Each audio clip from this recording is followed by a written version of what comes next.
Bang Faisal, jadi apa yang kira-kira harus dilakukan supaya kita bisa jadi lebih baik? Tadi kan Pak Menteri mengatakan terserap penuh PPNBM mobil, sehingga penjualan mobil meroket.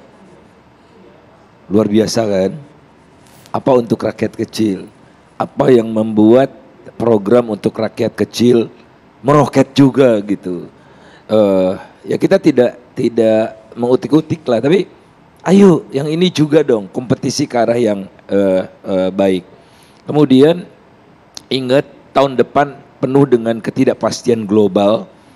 Temanya kalau kita lihat akhir tahun ini ketidakpastian global tentang Omicron, tentang suku bunga, tentang disruption ya masih terjadi.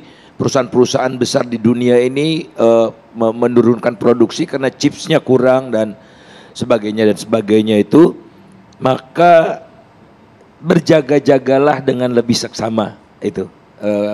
Saya rasa kata kuncinya supaya kalau ada terjadi lagi sesuatu kita sudah punya fondasi.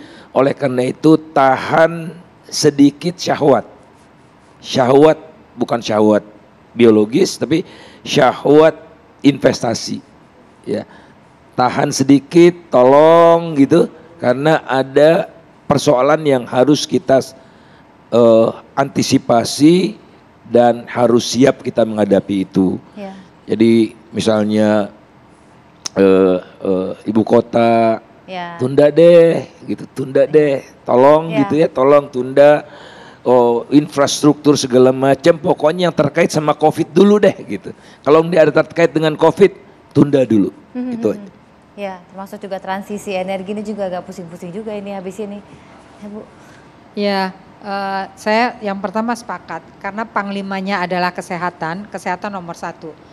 Vaksinasi terutama di kota-kota gitu ya, yang orang banyak berinteraksi harus diprioritaskan.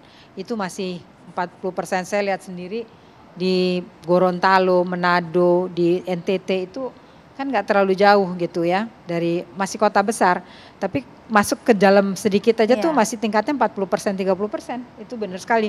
Dan itu divaksin orang mesti pakai dangdut, kasih beras premium dan sebagainya, itu satu ditingkatkan. Yang kedua, bahwa yang namanya perhatian pemerintah saya setuju banget, memang kita nggak bisa yang namanya COVID ini mempercepat orang untuk masuk ke digital. Nah oleh sebab itu tolong diperhatikan infrastruktur digital dan tolong juga bahwa ketika digitalisasi ini berapa puluh ribu, ratus ribu bahkan juta UMKM ini yang bakalan tertinggal gitu loh. Yang di kota yang melek digital anak muda oke. Tapi yang generasi digital imigran dan di desa-desa ini ketinggalan, mau diapakan gitu loh. Nah ini mesti dapat treatment khusus supaya tidak lagi menambah beban pemerintah.